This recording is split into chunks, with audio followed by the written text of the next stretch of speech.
네, 반갑습니다. 저는 현재는 지금 신안산 대학교라고요. 안산에 있는 대학에서 근무를 하고 있고, 원래 이제 공학을 전공했었고, 지금은 교육 쪽으로 완전히 이제 전향을 했습니다. 전향하는 거 별로 안 좋아하실 텐데, 세상의 변화에 따라서 또 좀 바뀌기도 해야 되죠, 그죠? 너무 이제 완고하게 살면 또 안 될 것 같다고. 제가 오늘 이제 사실 교육에 대한 이야기를 드릴 텐데요. 교육 다 잘 아시잖아요, 그죠? 잘 아시죠, 그죠? 우리나라에서 누구나 한마디씩 할 수 있는 게 사실은 교육 같아요, 그죠? 정치 이야기, 교육 이야기, 경제 이렇게 들어가면 이제 좀 자신 없어 하는데, 교육하면 그냥 한마디씩 다 하기 때문에, 사실 우리 좀 밥 먹고 이러면서 이제 우리 권총님하고 제가 좀 말씀 나누면서 너무 교육을 잘 아니까 교육에 별로 관심들이 없는 것 같다. 특히나 정당들이 교육에 별로 관심이 없습니다. 관심이 많은 것처럼 포장을 하지만 실제로 구체적인 교육 문제에 대해서 별로 관심 두지도 않고, 또 사실 이게 굉장히 단순한 것처럼 보이지만 실제로 들어가면 들어갈수록 복잡하거든요.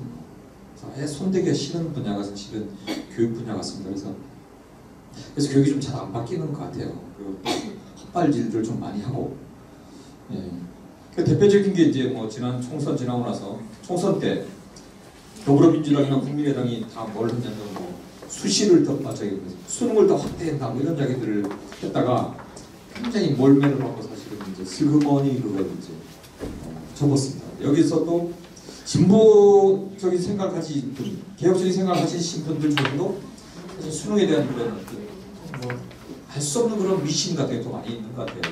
그래서 제가 그런 것들도 좀 한번 깨보고 그렇게 됐습니다. 저는 이제 사실은 정치는 여러분한테 배워야 됩니다. 제가 그래서 그런 얘기는 제가 할 자신 없고요.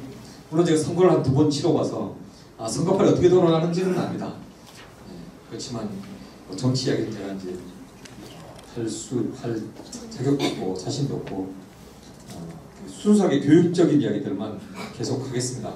좀 머리가 아프시더라도 불을 좀 저기 앞에 아니 불을 살짝 앞에 끄는 게 낫지 않을까?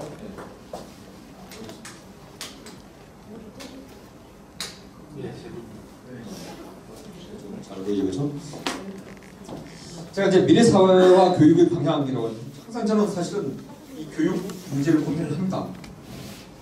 대부분의 시간을 교육 문제를 이제 고민하면서 살기 때문에 어쨌든 근데 사실 교육은 언제나 모든 것이 마찬가지지만 더 특별히 더 미래를 좀 많이 바라보고 고민하고 예측을 하지 않으면 안 되거든요. 그래서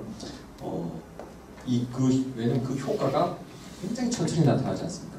교육은 바로 이렇게 효과가 나타날 수가 없습니다. 그래서 미래 사회에 대한 관심을 좀 많이 가지고 다들 아시는 내용이지만 그래도 어쨌든 우리가 그걸 좀 교육적으로 내가 어떻게 해석하고 있는지 한번 여러분들이 들어보시는 것도 도움이 되실 것 같습니다. 이쪽으로 하게 되는데 저쪽은 네. 지금 저기에 보이시는 분이 누구일 것 같습니까? 저걸 제가 했더니 저는 어떤 반응이 나올지 모르겠는데 선생님? 선생님? 네. 어떤 선생님 같아요? 네? 까칠한 선생님. 네, 까칠. 제가 어디 갔더니 섹시한 이게 나오죠. 갑자기 당황했습니다. 그래서 전혀 그런 의도가 아니었는데 저런 사람을 섹시하다고 생각하기도 하는구나. 사람은 다 다양하니까 그죠? 그래서 선생님 아주 깐깐해 보이죠, 그죠? 이름 안 돼. 이 선생님이 이제 하는 말이 도대체 넌 커서 뭐가 될래? 네 질문이 지금 수업 분위기를 망치고 있잖아. 네? 그럼 막 혼냈습니다. 그래서 학교를 쫓겨났어요. 근데 이 선생님이 정말 미래를 예측할 수 있었으면 절대 그런 이야기를 안 했을 겁니다. 여러분도 사실은 그런 이야기를 하시고 계신지 모르겠어요. 제가 제 시간에는 여러분 중간중간에 치고 들어오셔도 됩니다. 절대 나중에 쉬는 시간 잘 안 드려요. 수업 시간 중간중간에 학생들한테 제가 이 시간 중간중간에 여러분들이 궁금한 게 있으시면 그리고 별로 동의 안 된다 언제든지 쉬고 들어오셔도 됩니다. 저는 이게 수업 분위기 막힌다 이런 얘기 안 하니까요. 그런데 이 이야기를 누구한테 했냐 이 선생님이 정말 용감하게도 누구한테 했냐고 보셨죠, 그죠? 누구한테 했겠습니까? 예, 이 선생님이 아인슈타인한테 그런 얘기를 했다. 이게 도대체 커서 뭐가 되냐? 뭐가 됐을까요? 사람이. 네? 그러니까 우리가 제가 이런 집들이라고 해요. 녹화하고 있어서 제가 말을 좀 순화해야 되는데 좀 예. 알아서 잘 잘라주세요. 네. 이런 짓들을 우리가 하고 있습니다. 사실은 그죠? 학교에서 아주 빈번하게 자주 일어나는 거예요. 왜 우리나라 저는 이제 사실은 굉장히 이제 좀 요즘 암울한 생각을 많이 하는데 과연 우리나라의 뭐 미래를 이야기하고 하지만 우리가 정말 지금은 3만 불 시대 이야기를 하잖아요. 그래서 10년 후에 정말 여전히 그럴까라는 그런 이제 생각을 많이 합니다. 그 이유는 뭐냐면 우리나라에 창의적인 기업이 없어요. 창의적인 기업 한번 손꼽아 보십시오. 우리나라에 창의적인 기업이 뭐가 있습니까? 카카오 정도, 저기서 카카오 정도의 수준을 사실은 창의적이라고 부르지 않는. 카카오는 카카오톡 하나 가지고 보죠. 똑같이 뭐 해보는 수준인데, 그러니까 우리나라 이제 좀 한 5년 전 뭐 이 정도까지만 해도 삼성이 혁신적인 기업에 들어갔습니다. 근데 삼성 뭐 하는 기업이에요? 삼성 제조하는 기업. 그렇죠? 제조업은 중국한테 곧 따라잡게 돼 있습니다. 그래서 삼성을 더 이상 이제 세계적으로도 혁신 기업에 치지는 않습니다. 반도체에서 돈을 많이 벌긴 하지만. 근데 왜 그러냐? 저는 우리나라 교실에 질문이 없기 때문에 우리나라에 창의적인 인재가 나오지 않고 그래서 창의적 기업이 안 나온다. 그 이야기도 좀 이따 다시 더 그래서 설명을 드릴 거고. 자, 이제 아마존은 여러분들 아시죠? 아마존이 뭐 하는 데입니까? 아마존이 뭐예요? 아마존 하면 뭐가 떠오르세요? 정글. 네, 그렇죠. 이런 분들은 참 네. 자연 친화적인 분들이에요. 그렇죠? 보통 우리는 이제 아마존 하면 뭘 떠오르냐면 직구 뭐 이런 거 떠오릅니다. 그죠? 네. 쇼핑 좀 하시는 분들, 네. 까딱까딱 좀 하시는 분들은 아마존 하면 직구를 딱 떠올리죠. 그죠? 아마존에서 온갖 것을 다 팝니다. 원래 아마존이 뭐로 시작했죠? 예, 온라인 책 판매죠. 그 비슷한 시기에 아마존을 따라서 우리나라에서 뭐 했어요? 뭐 노24 이런 거죠. 게스24 네. 알라램프 뭐 특정 기업 이름을 얘기하시면 안 됩니다. 홍보를 하면 안 되겠습니다. 근데 그 기업들이 지금 어떻습니까? 그 기업들은 여전히 책 열심히 팔아요, 그죠? 많이 성장하고 했다고 합니다. 근데 아마존이 뭔 일을 하는가 뭐 볼까요?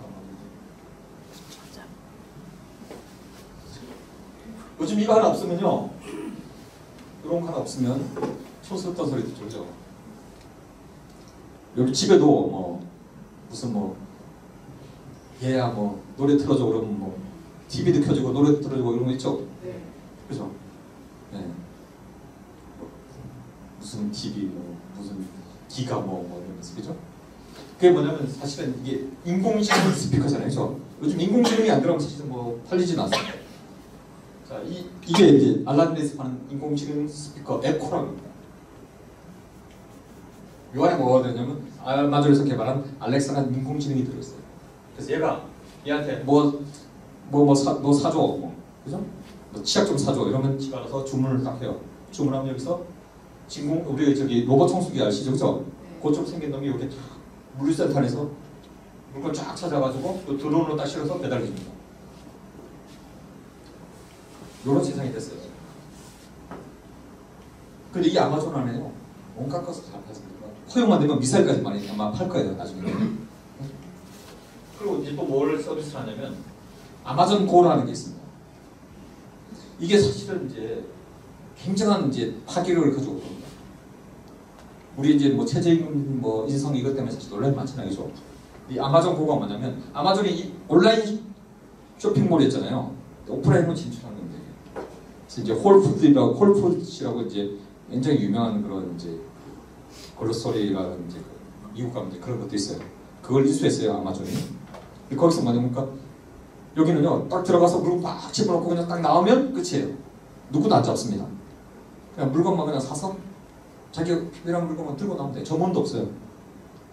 일본도 앞으로 이제 그 편의점을 다 그렇게 무인 편의점으로 점포로 바꿀 거라고 하잖아요, 그죠? 아마존 이런 서비스 시스템이 굉장히 파괴력을 가져오게 됩니다. 우리 골목 상권을 어떻게 만들지 사실 굉장히 두려운 그런 비즈니스 분야입니다. 그게 사실은 지금 굉장히 많이 진전이 돼 있어요. 그리고요, 강남 가면요, 강남 아줌마들이 요즘 영어 공부를 이걸로 시켜요. 알렉사 아웃라를 시켜요. 원어민 수준의 대화가죠. 세상에 굉장히 참 놀랍더라고요. 근데 여기요, 여기서 홈이 판다는 얘기 들어보셨죠? 아마존에서 홈이 뭡니까? 네, 그 아마존을 어떻게 소개하냐면 땅도 잘 파지고 잡초도 잘 뽑아지고 뭐 그런 식으로 선전해요. 여기 얼마에 팔릴까요? 우리 동네 철부가게에서 3,000원을 팝니다. 제가 그 시골에 살거든요. 용인 고기동이라는 데 사는데 우리 앞마당에 제 집은 아닙니다. 새들어 사는 거기에 텃밭이 있어요. 제가 거기 고추 요번에 뭐 하느라고 홈이 한 3,000원 하더라고요. 아마존에서 이게 24,000원에서 36,000원 그 사이에 팔립니다. 그게 왜 중요하냐면요, 플랫폼입니다. 아마존이라는 플랫폼을 타면 홈이라는 그런 단순한 것도 굉장히 고부가 가치를 또 팔아보고 싶답니다. 어디서? 여기 앉아가지고 전 세계에다가 미국 가면 왜 그 저기 뭐야 앞에 그 정원이 많잖아요. 그 정원에 이렇게 정원을 갖고 있으면 사간다. 그러니까 플랫폼을 제대로 탈 수 있어야 돼요. 근데 우리는 사실 그 부분에서 지금 아주 늦었죠. 지금 우리나라에서 이제 플랫폼을 타는 게 뭐냐면 그게 카카오입니다. 카카오가 그 혁신적인 기업이라고 말씀하셨는데 유일하게 그래서 플랫폼을 잘 타서 성공한 케이스죠. 디지털이라는 그런 플랫폼을 잘 타서 메신저 서비스, 그리고 이제 거기다 뭐 어쨌습니까? 카카오 택시 뭐 이런 걸 퍼주잖아요. 사실은 뭐 다 우버나 이런 거 다 뺏긴 거긴 하지만 어쨌든 그런 이제 플랫폼을 탄 그런 기업들이 세상을 이제 지배하고 있습니다. 지금 우버도 있고, 그죠? 랩도 뭐 있습니까? 에어비앤비. 네? 에어비앤비로 예약 한번 해보시는 분들은 아시겠지만 에어비앤비가 진해 부동산이 하나도 없어요. 근데도 하얏트 리전시 엄청나게 많은 호텔 가지고 있잖아요.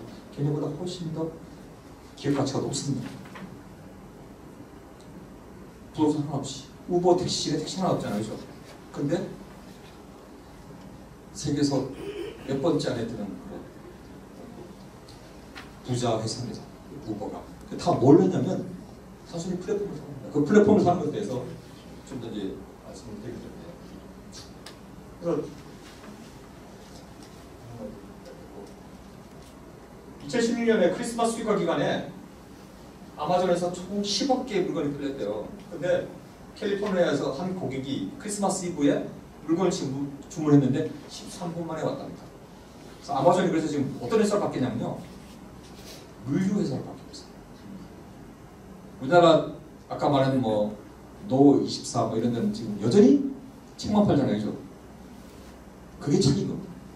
아마존 비슷하게 시작했는데 아마존은 지금 없어서는 안 될 그런 기업이 됐고, 우리나라 온라인 서점들은 여전히 그냥 책만 열심히 팔고 있는 그런 상황이, 그 차이가 뭐에서 나오냐? 그게 상상력이 차이. 플랫폼을 타고, 그죠? 타고 갈 수 있는 그런 아이디어가 있어야 없어야 해서 그런 차이를 가져온 거예요. 그걸 누가 했을까요? 사람이 하는 겁니다, 사람. 많은 뭐 자본력이나 뛰어난 기술력이 아니라 사람이 그런 아이디어. 그리고 앞으로는 데이터를 가진 자가 세상을 지배합니다. 우버나 이런 것들이 무서운 이유가 뭐냐면요, 얘들이 뭔 짓을 하냐면요, 여러분 이제 그 뭐 어디 가입하면요, 온라인 쇼핑몰 뭐 가입하면 뭘 요구합니까? 제3자 정보 이용 동의 뭐 이런 거 하잖아요, 그죠? 내 정보를 니네 정보를 내가 마음대로 갖다 쓸게 해요. 거기에 대해서 니네가 동의를 해야 돼. 안 그러면 우리 가입 못해. 가입 안 시켜줍니다. 그리고 아주 싼 값에 공짜로 막 서비스 제공하잖아요. 근데 왜 공짜가 가능할까요? 공짜가 아닌가? 얘네들이 그 데이터를 모아서 사업을 해요. 그게 힘이 되는 거죠. 그래서 테슬라가 GM보다 더 높은 기업 가치를 가졌던 이유는 뭐냐면 데이터를 수집. 우버가 사람을 태워 다니면요. 여러분 이제 쿠팡 쿠팡 해보셨죠? 쿠팡 뭐 이런 전기 배송 뭐 이런 거 타잖아요, 그죠? 그럼 좀 더 싸게 해주고 그죠? 근데 얘는 우버 같은 데는 어떻게 하냐면요. 이 사람의 패턴을 합니다. 이 사람이 금요일 날 주로 어디 가잖아요. 차가 그 근처에 가 있어요. 그런 짓들을 우리 데이터가 다 거기 다 빨려 들어가 있어요. 그 데이터를 가지고 그 데이터로 이 사람이 뭘 좋아하는 뭘 잘 산다 이런 것들이 있으면 거기다 맞춰서 뭐. 요즘 광고도 절대 브로드밴드로 안 하잖아요. 그냥 타겟팅을 합니다. 타겟팅. 그게 다 이 데이터입니다. 빅데이터 우리 말만 맨날 듣지만 사실은 그 데이터를 가지고 이렇게 사업을 할 생각을 별로 못하는 거죠. 그리고 이제 공유경제 이야기인데 공유경제가 어떤 식으로 발전할 것이냐 잘 모르죠. 모르지만 우리가 이제 자율주행 자동차가 나오면 자동차를 우리가 사람들이 이제 공유하게 됩니다. 요즘도 뭐 카시가격이 많이 이제 나왔지만 지금 여러분의 자동차는 어디가 있습니까? 어디 있어요? 주차장에서 편히 쉬고 있죠. 그래서 난 열심히 이렇게 가지고 공부하고 떠들고 있는데 그래서 제 차도 저기 광명역에 지금 편히 쉬고 있습니다. 뭐 한 대 나와 있긴 하지만 네. 좀 춥겠지만 그래도 뭐 편히 쉬고 있으니까 대부분의 차들은 대부분의 시간을 쉬고 있습니다. 그래서 주차장에서. 근데 만약에 자율주행 자동차가 나온다고 생각해보세요. 지금은 우리 카시가ring 하려면 어떻게 합니까? 뭐 무슨 가야 되잖아요. 그죠? 가서 또 내려서 또 놓고 그죠? 또 이동해야 되고. 근데 내가 부르면 이 문 앞에 바로 오면 그 카시가ring 하겠습니까? 안 하겠습니까? 안 하겠습니까? 안 하실 거예요? 다른 이유에서 하실 거예요. 대리운전 안 하시려고. 네? 그죠? 차를 안 사게 될 거라는 겁니다. 차를 살 필요가 없죠. 오늘은 뭐야? 그랜저도 한번 타보고 그죠? 아반떼도 한번 타봤다고 스파카도 한번 타보고 자기 마음대로 뭐 여러 가지 차를 타면서 그리고 편하잖아요. 이 앞에 가서 내가 타고 내가 목적지 가서 가면 지가 알아서 가거든요. 갖다 줄 필요 없잖아요. 그래서 자동차 상대를 공유하면 자동차 소유 6대가 합쳐요. 그리고요 이런 뭐 물건만 쉐어링 하는 게 아니라 기술이나 아이디어도 다 쉐어링 하는 게 맞죠. 굉장히 놀라워요. 주니버스라는 사이트에 한번 들어가 보시면 이게 이제 갤럭시 큐라는 데서 프로젝트에서 시작한 건데 우리 우주는요 굉장히 광활하고 넓습니다. 우리가 상상하는 이상입니다. 우주를 전체를 절대 파악 못해요. 그래서 우주의 한 부분을 잘라서 어떤 행성들이 있는지를 찾아보기 위해서 프로젝트를 진행한 겁니다. 근데 전문가들 해보려고 하니까요 그 10몇 년이 걸리는 거예요. 그래서 어떻게 되냐면 이걸 공개를 해버렸어요. 공개하고 아마추어 천문학자들한테 행성을 구분하는 방법을 몇 가지 그 절차를 가르쳐줬어요. 교육을 하고 참여시켰습니다. 그게요 몇 달 안에 끝나버렸습니다. 그래서 나온 게 이제 이렇게 사람들의 아이디어를 모으면 훨씬 더 우리의 문제를 쉽게 해결하는구나. 그게 뭐냐면 클라우드 소싱이라는 겁니다. 클라우드 펀딩이라고 들어보셨죠, 그죠? 우리가 어떤 아이디어를 올리면 막 사람들이 투자하잖아요, 그죠? 그래서 사기도 많이 칩니다. 저 히데이 사기가 그거잖아요. 그렇죠. 산소통 없이 뭐 들어가서 그죠? 보셨어요? 그거 엄청 돈 모았는데 이거 완전 사기로 들어갔어요. 뭘 물고 들어가면요, 저도 거기 혹할 뻔했어요. 저도 펀딩 하려고 그러다가 설마 하고 안 했는데 사실 돈이 없어서 안 했지만 그게 되면 대박이겠더라고요. 그러니까 우리가 무속에 들어가면 산소통 내고 들어가야 되잖아요, 그렇죠? 근데 뭘 물고 들어가면 뭐 몇 시간 동안 버틸 수 있다는 걸 해가지고 돈을 수억 끌어 모았습니다. 클라우드 펀딩 조심하세요. 근데 클라우드 소싱은 여러분들이 앞으로 많이 이용해야 됩니다. 절대 내가 기술 개발해서 뭘 하겠다. 여기 혹시 사업하실 분들은 하시고 싶으신 분들 절대 내가 기술 개발을 하겠다 하지 마시고 그건 굉장히 돈이 자본이 많은 아주 특별한 분야 아니면 열심하겠죠. 예를 들면 스레드리스닷컴이라는 걸 이제 여러분 한번 찾아보시면 여러분 할 수 있어요. 여기 티셔츠에 관심 많으신 분들, 티셔츠에 관심 많으신 분들 있으세요? 없어요? 뭐에 관심 있으세요? 정치에 사회 개혁을 위해서 적폐청산에만 관심 있으시죠? 네, 그래 우리 사회 이렇게 자 그래도 건강해지는 겁니다. 이 스레드리스닷컴이 뭐냐면요. 여기 디자이너가 없어요. 요즘 뭐 물론 이제 대부분 이제 아웃소싱해서 그죠? 자기 직접 공장 운영 안 하잖아요. 얘는 뭘 하냐면요. 아이디어까지 지금 없어요. 사람들이요 이 사이트에 들어가서 회원가입을 하면 그 디자인할 수 있는 툴을 다운받을 수 있습니다. 거기서 이제 자기가 티셔츠를 디자인해서 올립니다. 여기 모여있는 회원들이 투표를 해요. 어떤 게 제일 좋은지 투표를 막 합니다. 투표를 해서 당선되면 그 사람한테는 2,000불 주고 그걸 제품으로 만들어 팔아요. 이 회사 잘 될까요? 안 될까요? 왜 잘 될까요? 왜 잘 될까요? 그렇죠. 시장성이 검증이 되는 겁니다. 티셔츠에 관심이 많고, 그죠? 그리고 그쪽 분야에서 뛰어난 그 안목을 가진 사람들이 이미 평가를 해버리는 거예요. 안 팔릴 수가 없죠, 그죠? 놀랍지 않습니까? 저 이걸 듣고요. 정말 미친놈들. 이거 진짜 내 머리를 절대 못 따라가겠다. 그죠? 그런 팽팽 돌아가는 아이디어가 있는 애들을 우리가 길러내야 된다. 근데 우리는 잘 안 돼요. 왜? 우리는 그걸 계속 억제하잖아요. 그죠? 그러면 다 잘라오죠. 네? 모란돌이 정 맞는다. 그죠? 너 커서 뭐가 될래? 그죠? 좀 쓸데없어요. 제가 학교 다닐 때 굉장히 좀 많이 깐족됐거든요. 그럼요. 돌아오는 게 뭡니까? 좀 주먹이 돌아옵니다. 여자 학교에서는 이 학교에서는 말이 돌아오겠지만 남자 학교에서는 주먹이 돌아옵니다. 그래서 제가 심지어 웃지 못해서 거기 굴복하는 바람에 이렇게 좀 큰 인물이 못 됐는데요.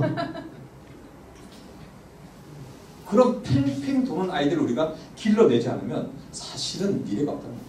이 아이들하고 경쟁이 안 돼요. 왜 우리가 교육이 바뀌어야 된다고 이야기하냐면요. 우리나라 교육이 사실은 굉장히 효율성을 발휘했습니다. 압축된 우리나라의 그 산업 성장은요, 사실 교육이 해낸 거예요. 누가 뭐 어떤 사람이 뭐 그거 다 사기죠, 그죠? 우리 국민들의 교육 능력, 그죠? 저기 뭐 서부에 가가지고 그 땅 깊이 들어가가지고 그죠? 열대 사막에 가서 돈 벌어서 뭐 했습니까? 지금 우리나라에서 이제 그 들어오는 외국인들은요, 외국인 노동자들도 비싼 생활을 가지고 들어오지만 그 사람들은 교육에 잘 투자 안 하는 것 같아요. 우리는 거의 그죠? 공장에서 미신 돌리면서 뭘 했어요? 자기 동생 공부시키고 자기 동생을 공부시키는 그런 거 아니에요. 그러니까 그게 굉장한 효율성을 발휘한 거예요, 사실은. 근데 이제는 그런 방식으로 안 된다는 겁니다, 교육이. 그러니까 어쨌든 교육이 우리는 가장 큰 힘인데 과거의 그런 산업 사회 이 방식의 교육으로 성공했기 때문에 여전히 그것도 믿는 겁니다. 여전히 믿어요. 그래서 수능이 최고로 좋은 시험이라고 이야기가 하는 그런 이상한 그런 이제 사회가 되어버린 거죠. 그래서 지금 제가 이제 미래 사회에 대한 이야기를 좀 했는데요. 이야기를 드린 이유는 뭐냐면 이렇게 변하고 있기 때문에 사실 교육이 바뀌어야 돼요. 학교에서 아이들한테 이거 뭐 외우라고 그러고 뭐 그 파란 펜으로 그죠? 문제를 뭐 계속 반복해서 듣고 그죠? 네? 무슨 수학 그죠? 네? 그걸 계속 반복해서 문제를 풀리는 걸로는 절대 미래가 없습니다. 제가 단언하지만 미래가 없습니다. 왜? 우리가 지금은 이제 패스트 팔로워에서 이제 패스트 팔로워의 지위를 잃어버렸잖아요. 우리는 퍼스트 런으로 가야 돼요. 근데 퍼스트 런너는 뭐냐면 자기가 방향을 제시해야 되는데 방향 제시할 힘이 있느냐? 머리 좋고 그나마 머리 좋고 공부 잘한다라고 하는 애들은 전부 뭡니까? 공무원 아니면 뭐 이런 거 하려고. 그러니까 걔들이 어디 가냐면 걔들이 왜냐면 이런 아이디어 가지고 회사를 창업하고 도전하고 이렇게 근데 우리 도전하는 정신이 없습니다. 그 도전하는 정신을 억누르는 것도 사실은 교육입니다. 그게요 학교에서 막 억누르지 않는 것처럼 보여줘요. 요즘 얼마나 자유롭습니까? 교사들이 아이들한테 막 뭐라 못 그래요. 그런데요 자연스럽게 억누르. 그게 더 사람 죽이는 거예요. 그냥 막 억누르면 반발해서 뭐 튀어나가긴 하지만 자연스럽게 걔들을 순화시키는 그런 시스템이 존재한다. 그래서 우리가 스레드리스닷컴 홈페이지고요. 한번 들어가 보시면 티셔츠 디자인에 자신 있는 분 한번 들어가 보십시오. 그래서 패러다임이 바뀌고 있습니다. 지금 속도 엄청난 속도로 바뀌죠. 그죠?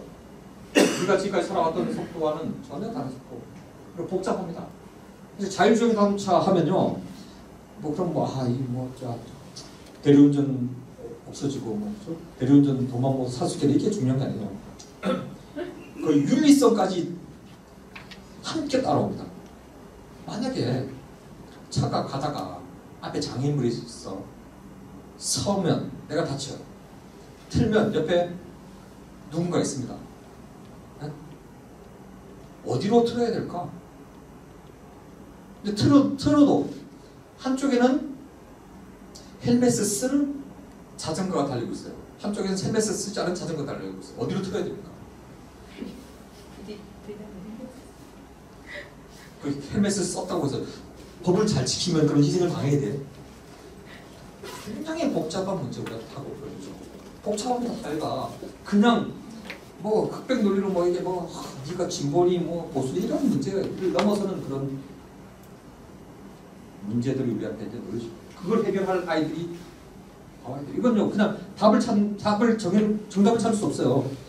논의를 통해서 꾸준한 논의를 통해서 이걸 어떻게 해결할지 사회적 고민을 가져가야 된다. 그런 역량들이 있어야 돼요. 그게 뭐냐면 시민이죠. 시민이죠.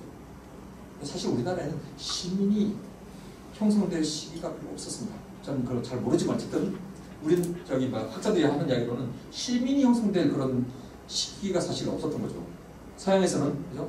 인민의 단계에서 지금 요즘 이제 어디서 이제 그 민주시민 교육에 대해서 이제 토론 좀 하라 그래서 공부를 하다 보니까 인민, 시민, 국민 뭐 이런 얘기 나오는 거예요. 그러니까 우리나라는 시민이 형성될 시기가 사실은 없었던 거죠. 바로 인민에서 바로 국민으로 넘어오는 이런 단계에 있었기 때문에 하여튼 그래서 그걸 같이 협력하고 숙고할 수 있는 그런 시민성을 어떻게 기를 거냐. 미래사회주의 또 필요한 겁니다. 그건 정답 맞추는 걸로 안 되는 거거든요. 그리고 계속 공부해야 돼요. 앞으로 여러분은 죽기 사이로 계속 공부하셔야 되죠. 왜? 세상이 너무 빨리 변해요. 그리고 평생 일을 해야 될지 모릅니다. 인구 감소하고 있죠. 우리나라 이 그런 미래가 사실 보장이 되어 있지 않잖아요. 연금으로 여러분이 살 수 있으실 것 같으세요? 저는 그러면 굉장히 여기가 럭키하다고 생각합니다. 연금을 우리 국가가 못 주는 상황이 발생하면 어떨 겁니까? 다 우리가 실버 프로가 되는 거죠. 그러면 스스로 돈을 벌어야 돼요. 그래서 여러분도 플랫폼 올라타기 이게요. 남의 이야기, 젊은 애들 이야기를 생각하지 마시고 여러분도 앞으로 이걸 못하면요 절대 사업에서 자영업도 좀 하시면 안 돼요. 그래 인간이 이성적으로 행동한다 뭐 이런 여러분 절절히 느끼시잖아요, 그죠? 허위 의식, 자기 이해가 반대되는 선택, 열심히 투표 때 되면 그죠? 선거 때 되면 이렇게 하잖아요, 그죠? 정말 속이 상하고 그러시죠, 그죠? 왜? 노조원들조차 왜? 딴데 투표할 거 아니에요, 그죠? 인간은 그러니까 허위 의식이 있다. 그럼 무엇이 중요할까? 가장 쉽게 떠올릴 수 있는 게 중요도를 잡아. 그러니까 이제 언론이 여론을 조작을 하는 겁니다. 계속 반복해서 틀어대면 그게 굉장히 옳고 중요하다고 생각합니다. 별로 중요하지 않은 우리하고 별로 중요하지도 않은 문제인데 불구하고 계속 언론에서 떠들어대면 그게 가장 중요한 문제. 그러니까 가장 중요한 문제는 후순위로 밀려납니다. 그러니까 막 사건 터지면 왜 연예인들 연예기사 막 나오고 그러잖아요. 그래서 계속 하루 종일 도배하잖아요. 그러면서 다 묻혀. 사람들 기억 속에 싹 사라지고. 인간은 이성적이지 않다는 겁니다. 그래서 끊임없이 이성적으로 행동하도록 만들어줘야 돼요. 근데 이 이성을 마비시키는 거예요. 인간은 있습니다. 그래서 우리나라의 교육이 이제 문제가 뭐냐면요. 이건 수십 년 동안 이야기했어요. 안 바꿔요. 사람들이 왜 안 바꾸는지 또 좀 말씀드려요. 정답 고르는 교육을 시킵니다. 이게 뭐라고 하냐면요. 이게 아주 공정하다고 합니다. 투명하고 공정하고. 줄 세우기 교육을 시킵니다. 줄 세웁니다. 상대평가에서. 그러니까 선발을 해야 되기 때문에 어쩔 수 없다고 해요. 그러다 보니까 뭐예요? 교육은 학생의 진로 무관한 그런 획일적 교육까지 운영되고 있어요. 정부에서 모든 아이들이 똑같은 교육을 받습니다. 고등학생이 되면 전부 뭐야? EBS 수능 방송을 들어야 되고 그죠? 학교에서도 EBS 수능 문제풀이를 합니다. 그거 안 하면 학부모들이 항의해요. 이 학교의 책임만은 아닙니다. 이건 잘 하셔야 됩니다. 이걸 바꿔내지 않으면 안 돼요. 학교만 바꾸어서 이게 교육이 바뀔 거라고 생각하시면 절대 오산입니다. 제일 큰 걸림돌이 뭐냐면 선생님이요 EBS 수능 문제를 안 풀어주면 항의가 들어와서 어쩔 수 없이 풀어야 돼요. 그게 아무 도움이 안 된다는 거 알아요. 근데도 불구하고 괜히 자기 아이들한테 뭔가 좀 더 의미 있는 일을 하려고 하면 교장실에 불려가서 그죠? 교장선생님한테 실컷 깨지고 학부모대로 원성 그리고 거기다 보면 애들은 뭐 이상한 글을 쓰잖아요. 교원평가를. 그 다음에 가장 큰 문제는 이거라고 실패가 용이되지 않아요. 우리는 패자부활자 입장이죠. 아이들이 다양한 경로 도전을 못하고 저는 그래서 우리 교육 정책은 항상 저는 노동 정책과 같이 연결되어 있다고 주장을 하는데요. 그것이 안 되면 사실 교육이 잘 바뀔 수 없습니다. 물론 미세한 변화는 있긴 하지만 큰 변화를 일으키기 힘들어요. 이런 실패가 용인되는 사회, 다양한 경로를 통해서 아이들이 다양한 가능성을 추구할 수 있는 이런 시스템을 만들어가는 게 사실은 교육이 문제를 해결하는 길인데 실제로 이제 그래서 앞으로 학교는 어떤 모양으로 가야 되느냐 이건 이제 우리의 바람이기도 하고 전 세계적으로 지향하고 있는 그런 학교의 모습입니다. 첫 번째는 뭐냐면요 교육 생태계의 확장입니다. 지금까지는 학교를 문을 꽉 닫고 있었잖아요. 그래서 학부모들한테도 잘 공개를 안 합니다. 안 해요. 선생님들은 싫어요. 그래서는 안 되는 그리고 학부모들도 관심을 가져야 되고 그리고 또한 지역에서 학교에 관심을 가져야 돼요. 학교를 넘어서는 교육이 아니면요 이 삶과 연결이 안 돼요. 그러면 아이들이 생활에서 부딪히는 그런 문제들에 대해서 그 문제에 익숙해지고 그 문제를 해결하는 힘들이 길러지잖아요. 근데 아시다시피 제가 이제 선생님들 연수하면 항상 이야기해요. 저도 마찬가지지만 우리 모두는 사실 무식한 존재들입니다. 무식하니까 솔직히 그죠? 제가 저는 교육 문제 이런 것도 또 잘 몰라요. 제가 여기서 유식한 하면서 떠들지만 실제로 살아가는 능력을 보면 참 형편없는 그런 거죠. 주식이 뭔지도 모르고 부동산 이런 거 하면 제가 가는 데마다 이렇게 제가 집을 팔고 떠나면 집값이 오르고 하여튼 그렇습니다. 그죠? 선생님들도 다 몰라요. 왜 선생님들이 교과서를 굉장히 고집하는지 아세요? 그거 열심히 자기가 파면요 유능한 사람처럼 보이잖아요. 근데 교과서를 딱 던져내는 순간 그래서 질문을 못하게 하는 것이거든요. 그게 생각이 바뀌어야 되거든요. 질문 답을 못해도 사실 내가 같이 답을 찾아가는 방법만 안내하면 굉장히 나는 전문가인 거죠.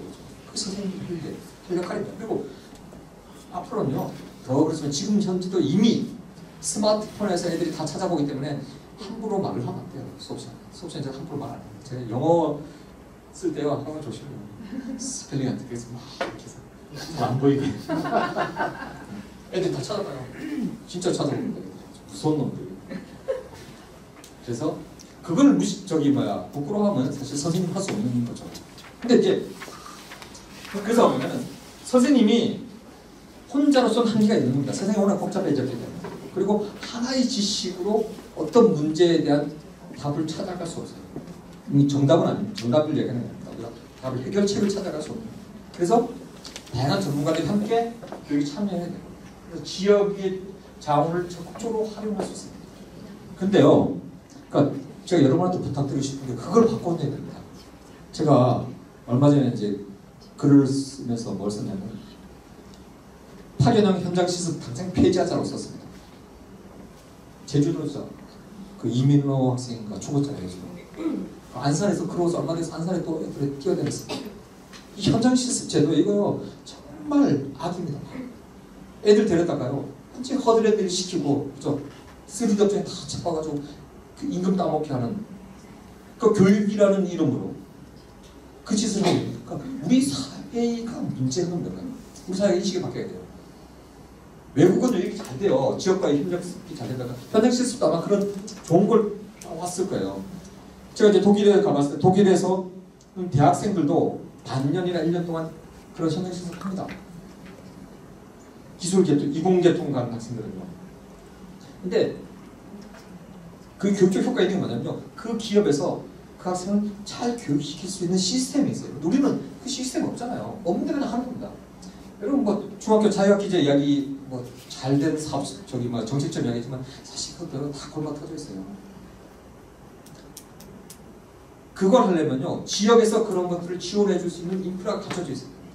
근데 안 될 것 같습니까? 맨날 학부모 중에 누구 뭐 의사 뭐 그래서 학부모 의사 하면 뭐 의사 변호사 뭐 그러고 좀 그래서 그 사람들만 이제 와서 이야기하면 그 자식들은 뭐 우쭐우쭐하고서 자기 부모 못 오는 애들은 또 좀 기가 죽고. 그거보다 더 심각한 게 뭐냐면요 자유학기제 하면서 시험도 보지 말고 자유롭게 뭐 하라고 하니까 외부에서 강사 불러다가 선생님 가만히 앉아있고 무슨 뭐 비즈 공예 이런 거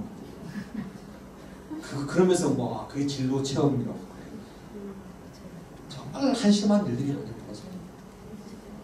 그게 왜 그러냐면요 우리 사회가 그만큼 인식 수준이 안 나오는 거예요.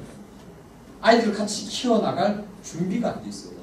지역에서 그걸 만들어내면 됩니다. 그래서 마을 교육 공동체 뭐 이렇게 하면요. 근데 대부분 어떻게 하냐면 아이들 데려다가 자기네가 데려다가 교육을 시킵니다. 그건요 사교육하고 뭐가 다를까요? 그 사교육하고 뭐가 다른? 그러니까 뭐 수학이나 영어 안 시키면 사교육이 아닌가? 실제 학교 안으로 들어가서요 교사와 같이 고민해서 교육과정에서 얘를 어떻게 연결시킬 것인가 고민하지 않으면 교육적 효과가 거의 없습니다. 아이들이 그냥 즐겁고 많은 거예요. 제가 이제 혁신학교 얘기하니까요 즐거운 학교 뭐 얘기하는데 그래서 그 사람들을 보면요 솔직히 무시합니다. 저는. 학교는 즐거워하고 있는데 행복해야 된다. 행복하려면 어떻게 돼야 된다? 고통을 거쳐야 돼. 고통의 순간을 거쳐야 행복이 찾아와요. 그걸 거치지 않으면 그냥 즐거운 거죠. 그죠? 애들이 재밌어요. 선생님이 그래서 뭐 마술가고 막 그러잖아요. 그죠? 희한한 일들이 많이 벌어집니다. 수업 시간에 애들 그 교육하게 보면 그런 게 있어요. 도입부에 뭐 해, 게임만 합니다. 막, 그죠? 막 게임하다 갑자기 뭐 수업 목표에 들어와요. 애들이 흥분된 상태에서 그 들어가면 그게 머릿속에 들어와요? 안 들어옵니다. 정말 제가 희한한 걸 많이 봤어요. 그래서 우리가 정말 진지하게 고민하지 않으면 안 됩니다. 진지하게. 그러니까 지역이 교육의 협력자로서 지원자로서 나서라면 그 준비를 해야 돼요. 그 제 대표적인 그래서 제가 이제 자유학기제와 현장 실습을 꼽습니다. 아무런 지역적 인프라가 준비되지 않은 상태에서 지역과 협력해서 다양한 아이들의 진로 체험을 하고 한다고 떠들면 서류상을 하죠. 모든 서류상은 다 이루어져 있어요. 그렇지만 실제로 다 이루어져. 그 다음에 중요한 게 뭐냐면 다양한 학생의 관심과 재능을 존중하는 거죠. 아이들은 모두 다 탁월해요. 그걸 신뢰하셔야 됩니다.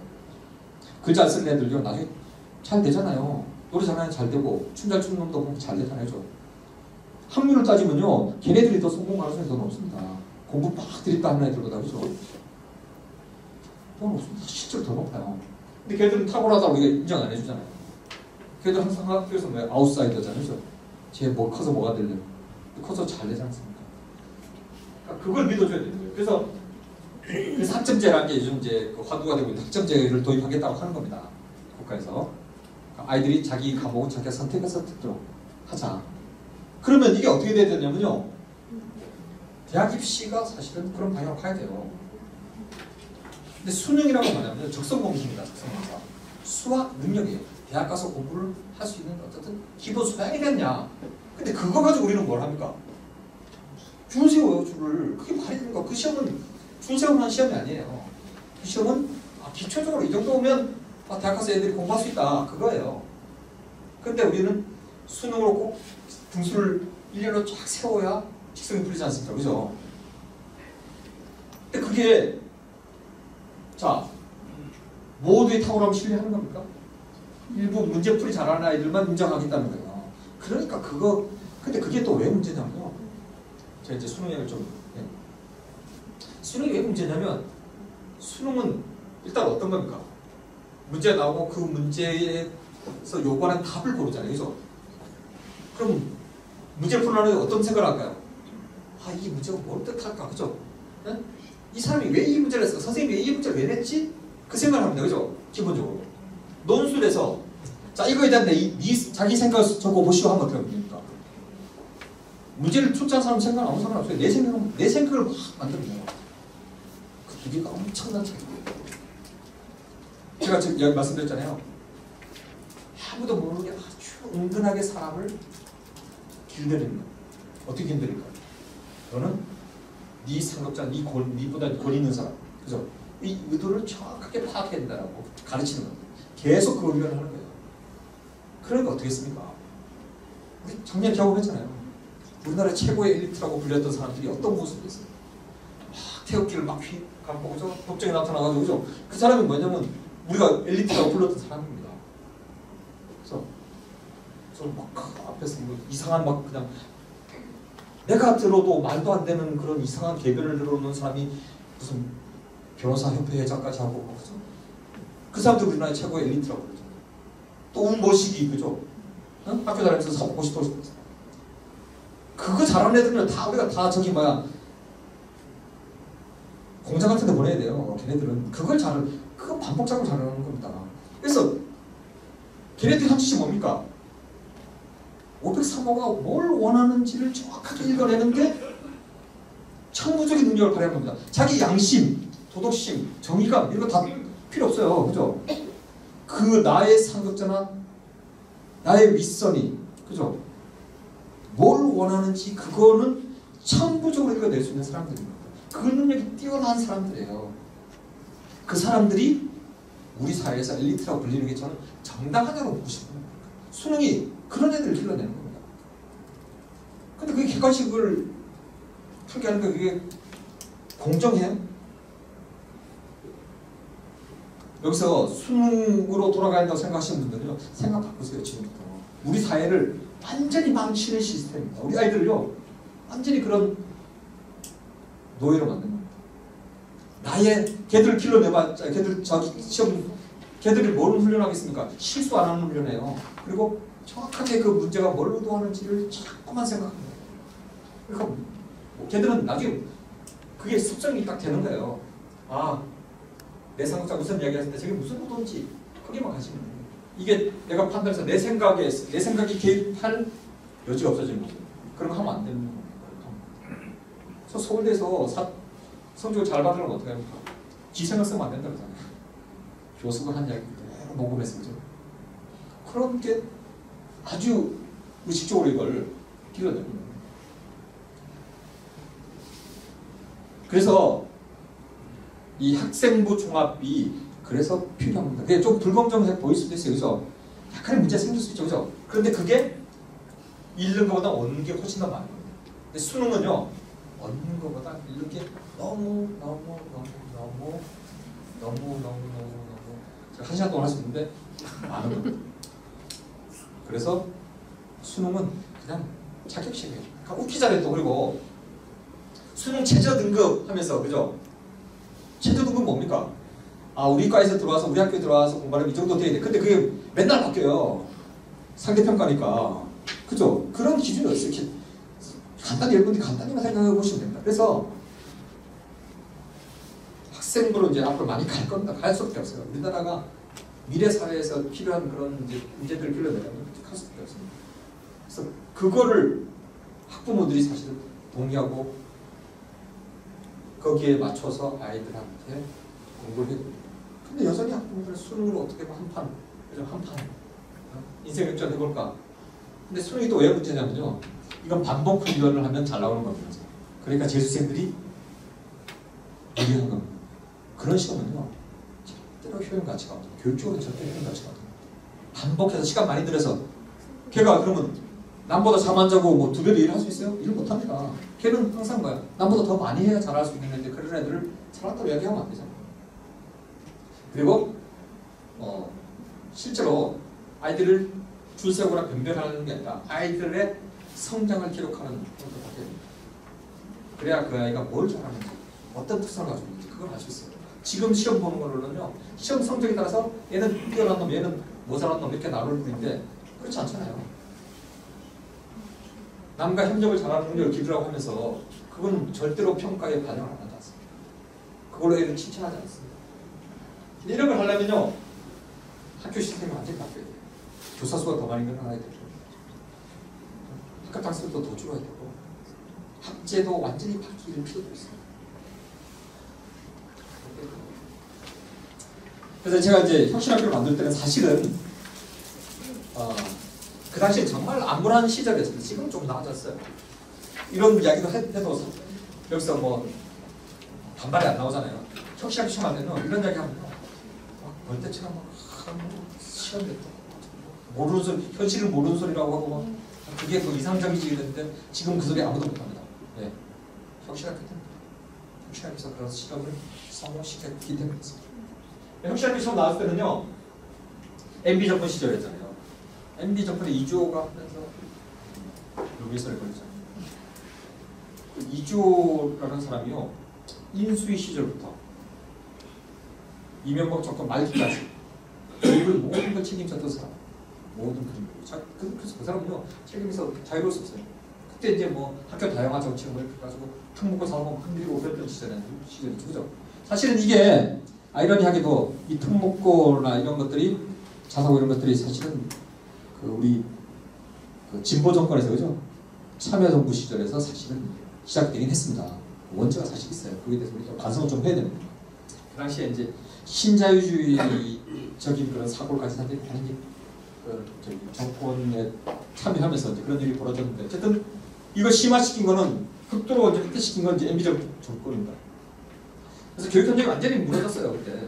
그래서 이제 혁신학교가 나오게 된 건 뭐냐면 이런 공교육을 좀 정상적으로 좀 돌려놓자라는 게 저희의 주장이었습니다. 정말 학교가 좀 학교다운 학교를 우리가 한번 만들어보자. 근데 제가 좀 전에 말씀드렸잖아요. 그 혁신학교 시험 할 때 이렇게 교육을 해야 돼. 아이들의 생각을 많이 하게 해요. 좀 여유롭게 하고 아이들한테 그 문제 풀리지 마세요. 이렇게 하면 다 당신이 책임질 거야. 현실을 모르는 소리 하지 말랬었어요. 그래서 안 되는 겁니다, 사실. 열린 교육도 그래서 실패했어요. 그래서 저희가 한 건 뭐냐면 모델을 보여줘야 됩니다. 모델을. 이렇게 하면 된다. 이걸 보여줘야 정책이 바뀌는 거잖아요. 그죠? 그 모델 학교를 만드는 거예요. 근데 그 모델 학교를 만들어놨더니 이걸 뭐 모든 학교에 다 모든 학교도 혁신학교를 만들었다고 이야기하더라고요. 그래서 제가 그건 불가능합니다. 모델은 모델이기 때문에 가능한 거지 모든 학교를 그렇게 만들 수 있으면 사실은 정말 이상적인 국가죠. 여러분들 아시다시피 어떤 조직이든 정말 열성적이고 헌신적이고 뛰어난 사람들은 그게 10 내지 20%뿐이 안 됩니다. 사실. 그렇잖아요. 근데 그 사람들을 가지고 해야 될 일들을 모든 사람들이 다 할 수 있다고 생각하는 착각이죠. 그래서 저희 혁신학교는 여러분들이 잘 아셔야 돼요. 혁신학교를 뭐 확대하라 뭐 이런 얘기를 함부로 하시면 안 됩니다. 이건요 모델 파일럿 스쿨로서 그 역할을 해야 됩니다. 이런 모델로 가면 된다. 그러려면 뭘 해야 되냐? 그래서 인프라를 바꿔야 되고 교사의 근무역을 바꿔주고 교사를 더 교육시켜야 되고 교사한테 시간을 더 많이 주고 교육과정 바꾸고 이런 하면 가능하다는 걸 보여주면요 그런 정책들이 되는 겁니다. 혁신학교가 왜 성공했냐면요 혁신학교에서 실험한 것들을 하나씩 정책으로 이제 그 가능한 걸 보여주고 그걸 정책으로 이제 확산시키는 겁니다. 그러니까 혁신학교를 일반화한다는 건 그렇게 그 정책들을 퍼뜨리는 게 되는 겁니다. 퍼뜨리는. 근데 그걸 모든 학교 혁신학교를 만들 수 없어요. 왜? 교사가 그만큼 없습니다. 그렇게 하다 보면 어떻게 되는지 아세요? 특정 지역에서 지금 그래서 완전히 망가지잖아요. 혁신학교가 뭐 이런 거야? 그런 소리를 듣게 됩니다. 그러니까 혁신학교는 그런 정확한 모델을 보여줄 수 있는 그래서 그 지향점을 우리가 항상 만들어내야 되는 거거든요. 그래서 끊임없이 사실은 혁신학교를 바뀌어야 됩니다. 지금은요 2009년에 했던 혁신학교의 가치가 사실 낡았습니다. 왜 나가는지 또 다시 좀 말씀드리고요. 새로운 가치를 우리가 또 제시를 해야 돼요. 그게 이제 미래 교육이에요. 이건 뭐 전문적인 이야기니까 여기서 안 하겠습니다. 수업만 바뀌면 학교가 바뀌냐 뭐 이런 이야기를 했는데, 그 대신 이제 다양한 학교의 모형을 좀 한번 보죠. 자, 어떤 학교가 있습니다. 이 학교는 뭐냐면요, 5살부터 12살까지는요 섞여서 수업을 받아요.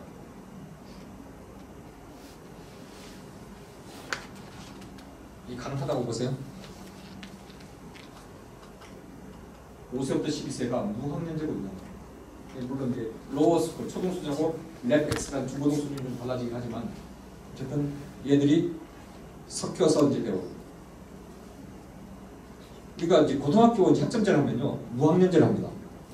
그건 좀 이제 뭐 사람들이 뭐 할 수 있다라고 얘기해요. 근데 이 연령에서 가능한가? 가능합니다.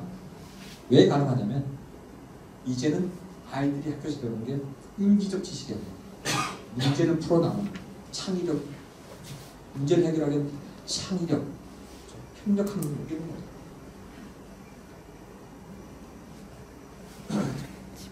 제가 제 고백을 하면 제가 이제 작년 올해요, 올해 이제 그 대선 국면에서 교육 정책을 이제 만들었습니다. 떨어진 분을 위해서 만들었는데 그것 때문에 제 정체성을 뭐 공격하는 사람들이 많습니다. 저는 항상 자신 있게 얘기해요. 나의 정체성은 개혁적인 교육 정책입니다. 저는 뭐 진보라고 제가 뭐 생각하지 않고요. 리버럴리스트 개혁주의. 저의 정당 경력은 민노당 유일하고 이제 그 이유는 없습니다. 제가 안 가질 생각이에요. 정당은 모르죠. 어떻게 또 될지 모르지만 앞으로 뭐 가질 생각 별로 없습니다. 어쨌든 그때 학제 개편을 제가 이제 주창했습니다. 학제 개편. 제가 참 사실 절망을 했어요. 뭐 나이가 한 살 차이 한 살 더 많은 애도 한 살 더 적은 애가 같이 어떻게 수업을 하나, 그 이야기를 하더라고요. 제가 그래서 그 진보 진영에 있는 사람들이 그 이야기를 하는 게 있어서 깜짝 놀랐습니다. 그렇게 이렇게 생각하구나. 뭐 과거의 생각입니다. 아이들이요 문제를 어떤 걸로 문제 해결하는데 우리 잘 보십시오. 어른하고 아이하고 있다고 해서 어른이 꼭 더 좋은 생각을 만들어냅니까? 그렇지 않아요. 아이들이 훨씬 더 좋은, 걔들 깨어있기 때문에 더 좋은 생각을 많이 만들어냅니다. 그것이 가능한 거예요. 이게 그 과목별로 수업 안 해요. 이제 이 과목별로 수업하는 건 근대 사회에서 하는 겁니다. 우리가 이제 그러니까 신이 존재하던, 신이 지배하던 사회에서 자연과학이 나오면서 이제 사람들이 엄청난 충격을 받은 거잖아요. 그래서 좀 더 분명해서 자꾸 생각이 들어가면 세상을 다 밝힐 수 있을 것처럼 생각했거든요. 근데 실제 그렇습니까? 그렇잖아요. 더 작게 들어가도 그 쿼크 하나의 우주가 들어있고, 그죠?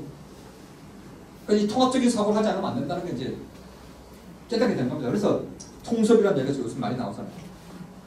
과목별로 수업 안 합니다. 그런 의미가 없어요. 그걸 오히려 사고를 더 방해하는 거예요. 근절해서 배우는. 그래서 컨텐츠 베이스 맞춤형 수업을 합니다. 컨텐츠를 가지고 그리고 협력 프로젝트 수업. 이러니까요 이게 가능해요. 근데 이게요 어떠냐요? 칸 랩 스쿨입니다. 여러분 칸 아카데미라고 들어보셨을 거예요. 칸 아카데미가 온라인에서 아주 히트를 쳤잖아요. 그죠? 자기 뭐 자기 조카 뭐 수학문제 풀어주다 이걸 만들었다고 합니다. 얘들이 이제 오프라인으로 진출했는데 이게 1년에 3만 5천 불 막 이렇게 나가요. 못 들어가서 나가요. 그 다음에 아트 스쿨이라고 구글 직원했던 그 벤틀라라는 사람이 창립한 건데요. 이게 똑같습니다. 거의 원리 똑같아요. 교사, 부모, 학생 협력 관계를 기반으로 운영해요. 작은 집단 수업을 합니다. 포트폴리오 기반 학습. 이것들은 전혀 다른 그런 학교들이 나오고 있습니다. 스티브 잡스 스쿨도 마찬가지예요. 여기도 마찬가지로 정해진 교실은 교사 없어요. 그냥 아이들이 이제 개별적인 그런 성장 교육을 가지고 학습 교육을 하는 거예요. 막 어떤 주제를 중심으로 다 모였다가 하고 흩어지고 그래요. 근데 이게요 새로 나온 것처럼 보이시죠? 이게요 사실은 서머니라고 들어보셨어요? 사모님이 사실 이런 방식으로 공부를 했던 거예요. 지가 공부하고 싶을 때 공부하고 있어. 연령이 섞여서 공부하고. 그러니까 배움의 원리, 어떻게 해야 아이들이 정말로 잘 배울 수 있는지는 사실은 우리 생각을 바꾸지 않으면 다양하게 바뀌고 있어요. 그래서 학습자의 배움을 중심으로 학교가 운영되지 않으면 아이들이 여러분들이 시험 성적에 관심을 가질 게 아니라 아이가 정말 성장하고 있는지 아닌지 우리가 관심을 가져야 돼요. 여기서 어린아이를 키우시는 분들은 정말 거기에 집중하셔야 돼요. 궁금한 게 있는데요. 아까 네. 말씀하신 칸랩 스쿨이나 이런 학교들이 인가 학교인가요? 우리는 이제 학부모로서 뭐 있잖아요. 네. 공식적인 학교인지 아니면 또 이렇게 비인가 학교로 해가지고 하는 건지 이런 게 궁금하네요. 예. 그런 질문을 하시는 것이 이제 이해가 됩니다.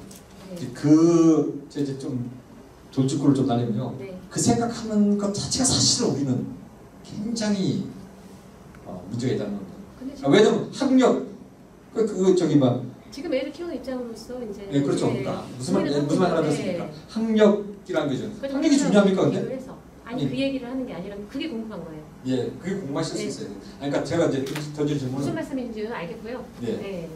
근데 사실은 그건 그렇게 중요하지 않다는 거고. 네. 중요하지 않은데 외국의 경우는 이제 굉장히 허용적입니다. 여러분들이. 그러니까 교육과정이 타이트하지 않고요. 그래서 이제 그건 뭐 예를 들어 학력을 다 인정해줘요. 그 덴마크 같은 데는 부모들이 몇이 모이면 학교 만드는 거 아시죠? 그죠? 우리나라는 이제 교육과정이 굉장히 타이트하긴 한데 근데 더 중요한 건 뭐냐면요. 사실 그런 게 이제 의미가 없어진다는 겁니다. 아이들이 학교 졸업장이라는 것은 이제 사실은 중요시 여기지 않는 그런 이제 사회가 오게 될 겁니다. 아니 저도 대안학교에 관심이 너무 많아서. 예, 제가 이제 네. 우리 아들을 대안학교로 보낼 때는 무슨 이제 말씀하시는지 저도 알아요. 저도 예. 그런 예. 생각이 있어서. 근데 이제 그건 뭐 그렇게 중요하지 않더라고요. 저희 아들이 지금 요즘 막 좀 짜증 막 냅니다. 아, 나는 뭐 5년을 허비할 것 같아. 그래서 제가 이제 검정고시를 봐야 되거든요. 그렇죠. 예, 검정고시를 안 본다고 했다가 사실 안 보려고 그래서 일단 이제 뭐 지가 뭘 하려고 했는데 거기 또 뭐 고등학교 졸업장이 또 있어야 된다 그래서 또 검정고시 이제 보려고 그러니까 막 짜증을 저한테 내요. 근데 사실은 저는 학교를 키우면서 한 번도 그게 뭐 이렇게 뭐 고민이 되거나 그렇진 않았었어요. 사실 학력이 그렇게 중요합니다. 그러니까 지가 뭐 하고 싶으면 또 언제나 또 할 수 있고. 그러니까 그런 고민들을 사실은 저 사람들은 안 한다는 거죠. 왜냐면 지금 뭐 그게 학력 힘들게 되든 안 되건 이것보다는 뭘 아이들이 배울까, 내 아이를 위해서 뭐가 더 중요한지 이제 그게 다 관심이 있는 거예요. 그러니까 대학교를 보는 학부모들 대부분 그런 생각이 있습니다. 그러면 대학의 경우도 미네르바 스쿨이라는 데가 있어가지고 여기는 뭐냐면 온라인으로 다 한다. 온라인으로 다 하는데 반드시 기숙사 생활해요. 아주 집중적으로 토론하는 거예요. 여기가 하버드보다 뭐 경쟁률이 더 높다고 뭐 화제가 되기도 했죠, 그죠? 그다음에 무크니 뭐 마이클 크레디시니 뭐 이런 나노 디그리 뭐 디지털 배치 뭐 이런 것들이 앞으로 이 학교 시스템, 학력 시스템을 완전히 바꿔버립니다. 나노 디그리 이런 건 뭐냐면 6개월 만에 이제 학위를 받는 거잖아요. 학위 하는데 뭐 몇 년씩 걸리면 안 된다. 그러면 이미 사람은 다 바뀌었는데 뭐 이런 거죠. 무크 뭐 근데 한 가지 이제 무크에 대해서는요, 여러분이 너무 큰 기대를 안 가지시는 게 좋습니다. 왜냐면 이 사이버 강의가요 생각만큼 이렇게 효과가 없다는 게 있는 거죠. 온라인 강의로 뭐 그래서 제가 이제 얼마 전에도 비판 얘기를 좀 했는데 뭐 학점 제한 인프라가 모자라니까 뭐 온라인 강의를 그거는 다 망가뜨리겠다. 이 온라인 강의를 하면요 좋죠, 그죠? 잠옷을 입고 언제 어디서나 수업을 듣고 근데 실제로 탈락률은 거의 90% 가까이 됩니다. 아이들이 그리고 그 간신히 통과하는 학생들도 학업 성취도 훨씬 떨어져요. 그러니까 배우고 하는 것은요 커뮤니케이션이 있어요. 서로 마주보면서 토론하고 그 안에서 형성되는 지식, 그 사이에 흘러다니는 지식 이게 더 중요한 거지. 그래서 지금 미국은 굉장히 심각하게 이걸 이제 대학에서 정규 과정으로 도입하려고 하다가 폐기를 하고 있어요. 올해 그래서 이제 뭐 나노 디그리나 마이크로 크레디션 이런 것들을 이제 훨씬 더 미래의 교육 방향으로 놓고 있습니다.